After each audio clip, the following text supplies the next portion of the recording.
Jésus, unique solution à la brûlante problématique transgressive et létale de l'humanité.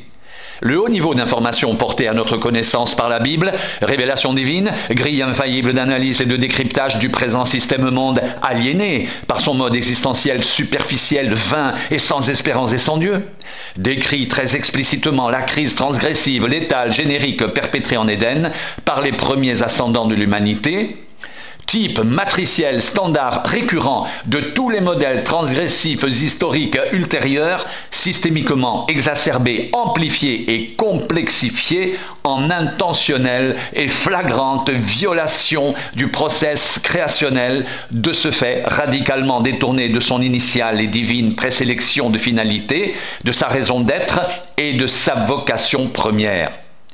Devenue depuis lors génératrice et motrice de civilisations successives frappées du sceau de la culture de mort inhérente au péché, et configuratrice d'un champ de l'histoire tragique tel que nous le connaissons, cette matrice transgressive n'a cessé de se décliner et de se conjuguer sous tout registre possible et imaginable de recherches incessantes, brutes ou sublimées, d'avoir, de savoir et de pouvoirs individuels et collectifs.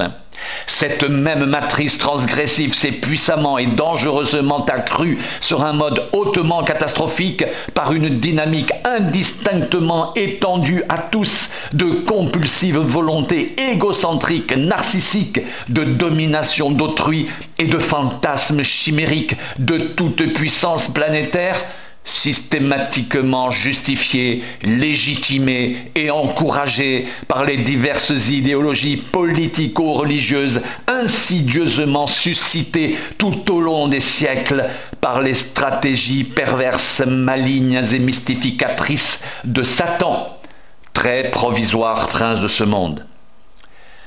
Le serpent était le plus rusé de tous les animaux des champs que l'Éternel Dieu avait fait. Il dit à la femme, Dieu a-t-il réellement dit, vous ne mangerez pas de tous les arbres du jardin? La femme répondit au serpent, nous mangeons du fruit des arbres du jardin, mais quant au fruit de l'arbre qui est au milieu du jardin, Dieu nous a dit, vous n'en mangerez point et vous n'y toucherez point, de peur que vous ne mourriez. Alors le serpent dit à la femme, vous ne mourrez point, mais Dieu sait que le jour où vous en mangerez, vos yeux s'ouvriront et que vous serez comme des dieux, connaissant le bien et le mal.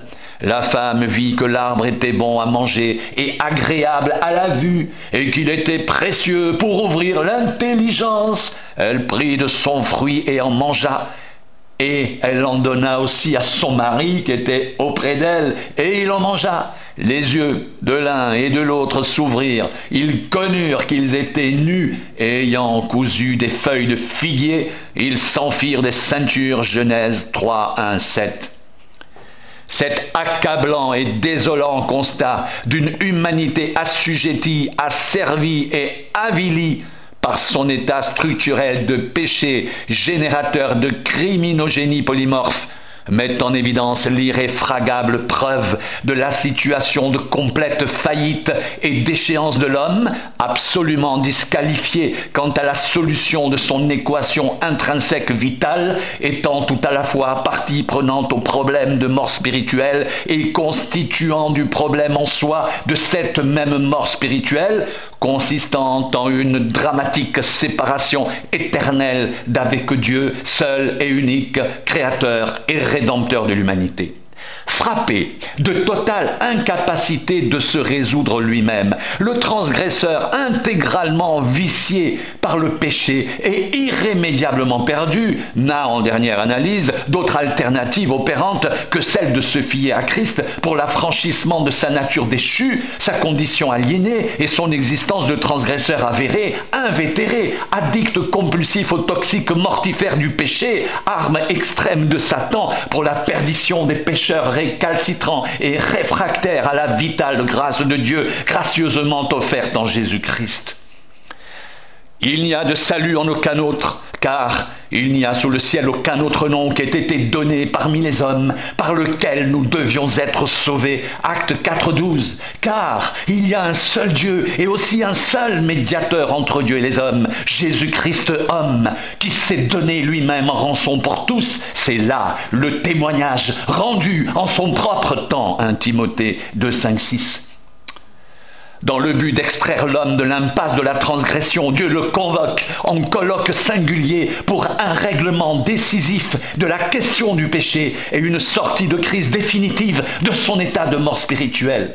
C'est par le seul et incontournable évangile, puissance exclusive de Dieu, capable d'anéantir les pires obstacles de déni de péché, de méconnaissance de la fonction rédemptrice du Christ et de communiquer repentance, conversion et régénération spirituelle aux pécheurs, que quiconque peut recevoir par la seule foi, tel que défini dans les Écritures révélées, le salut éternel de son âme, fruit d'une rédemption historiquement et parfaitement accomplie par Jésus-Christ sur la croix de Golgotha, en terre de Palestine, il y a 2000 ans déjà de cela.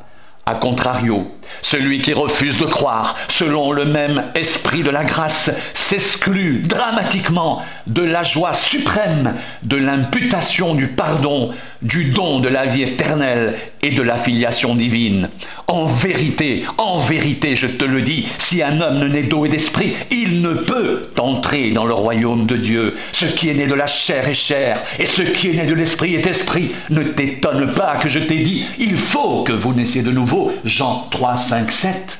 Car quiconque fait le mal est la lumière, et ne vient point à la lumière de peur que ses œuvres ne soient dévoilées, mais celui qui agit selon la vérité vient à la lumière, afin que ses œuvres soient manifestées, parce qu'elles sont faites en Dieu. Jean 3:20-21. Jésus leur dit, vous êtes d'en bas, moi je suis d'en haut, vous êtes de ce monde, moi je ne suis pas de ce monde. C'est pourquoi je vous ai dit que vous mourrez dans vos péchés, car si vous ne croyez pas ce que je suis, vous mourrez dans vos péchés. Jean 8:23-24. Dieu appelle. Voici maintenant le temps favorable, voici maintenant le jour du salut. 2 Corinthiens 6:2. Aujourd'hui, si vous entendez sa voix, n'endurcissez pas vos cœurs. Hébreux 4:7.